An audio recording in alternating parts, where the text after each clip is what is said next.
Langsung tidak hanya masyarakat di Jakarta saja yang ingin tahu terkait dengan penerapan kebijakan ganjil genap, ada juga masyarakat dari Jayapura, Pak Hanafi, yang kemudian ingin berpartisipasi. Selamat siang Pak Hanafi.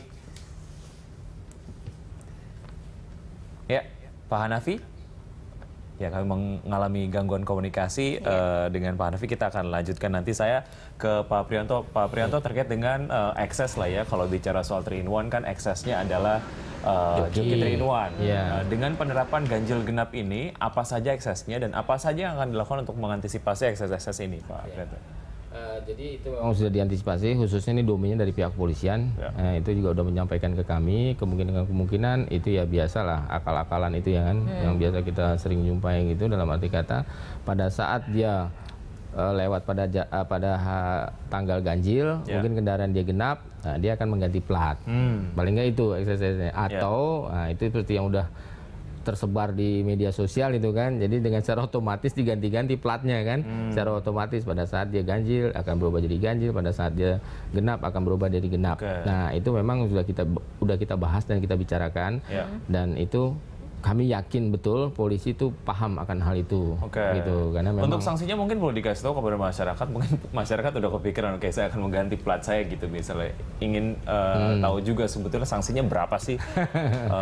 Baik, jadi kalau kita rujukan kita tetap ya Undang-Undang 22 terkait dengan lalu lintas dan angkutan jalan tahun 2009, ya kan, itu di situ tercantum di pasal 280, 287 dan 288, ya kan, itu masih berkisaran antara kalau dia tidak membawa STNK, kalau dia misalnya melanggar, melanggar itu dalam arti kata kaitan dengan rambu, lampu, ya kan, dan marka jalan. Nah itu yang satu lagi, jika dia tidak menempel plat pada kendaraannya, atau lupa tadi yang saya bilang, oh pas saya mau ganjil saya copot, oh lupa saya masang lagi kan untuk yang genap, tapi dia udah keburu jalan. Nah itu tadi yang udah saya sampaikan, itu denda itu kurungan 2 bulan atau denda rupiah itu kurang lebih 500.000 rupiah. Nah, tetapi kalau seandainya pada saat nanti pelaksanaan atau penerapan sistem ganjil genap, pada saat dia bawa STNK-nya itu tidak sesuai dengan plat itu, atau mungkin STNK-nya itu boleh dibilang palsu, nah itu sudah mengarah ke kriminal. Yang sanksinya lebih berat. Sanksinya lebih berat. Sebelum kita melanjutkan pembicaraan, kita akan kembali sapa nih Wiki ke Pak Hanafi dari Jayapura. Selamat siang Pak Hanafi. Iya Mbak. Silakan Pak Hanafi. Iya.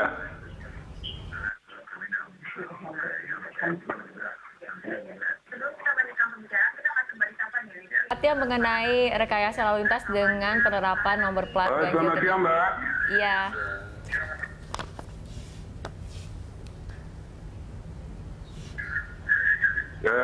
Usul, kalau menurut saya itu genap ganjil itu terlalu ribet itu. Ribet? Halo? Ya, Pak Hanafi, ribet di mananya? Ribet di pengawasannya atau ribet di sisi pengendaranya? Genap ganjil itu. Karena selain itu juga tidak akan menyelesaikan permasalahan. Kalau bisa itu Pak, armada angkutan umum itu dilipat gandakan. Baik. Yang kedua, bagi yang mau tetap menggunakan mobil pribadi, dikenakan biaya yang mahal Pak. Kalau perlu 100.000 satu mobil. Silakan dia masuk, tapi dengan biaya yang mahal. Nah itu mungkin akan bisa tertib Pak, mudah-mudahan begitu. Itu aja usulnya Pak. Baik, terima kasih Pak Hanafi. Terima kasih atas masukannya. Ya, silakan Pak Prianto. Ya, jadi terima kasih itu masukan dari Pak Hanafi. Nah itu mungkin Pak dari Papua. Iya, dari Papua. Jadi memang itu apa yang kita rencanakan itu terkait dengan IRP. Jadi itu IRP itu nanti dalam beberapa ruas jalan, itu apa istilahnya itu denda, ya kan, atau tarifnya itu nanti disesuaikan dengan by demand. Itu. Jadi kalau seandainya pada saat ruas jalan itu jalan jam-jam tertentu, contoh ruas jalan A itu mengalami kepadatan, itu akan kita charge tinggi. Itu dibandingin dengan mungkin beberapa ruas jalan yang sudah ada penerapan IRP agak lengang, itu charge-nya agak lebih kurang dibandingin dengan yang padat. Nah itu tadi bahasanya Pak Hanafi itu tadi, kasih yang tinggi ya, nanti IRP begitu. Jadi ini merupakan masa transisi menuju IRP seperti betul. itu ya, Jadi nanti kita punya control room, nanti di control room itu kita akan memanage dari hasil pantauan oh sini padat, berarti kita tinggal setel. Oh tarifnya akan sekian. Gitu. Oke. Jadi ada Baik. kelas-kelasnya nanti. Ya, kita akan lanjutkan usai jeda. Pemirsa tetap di Line Stop.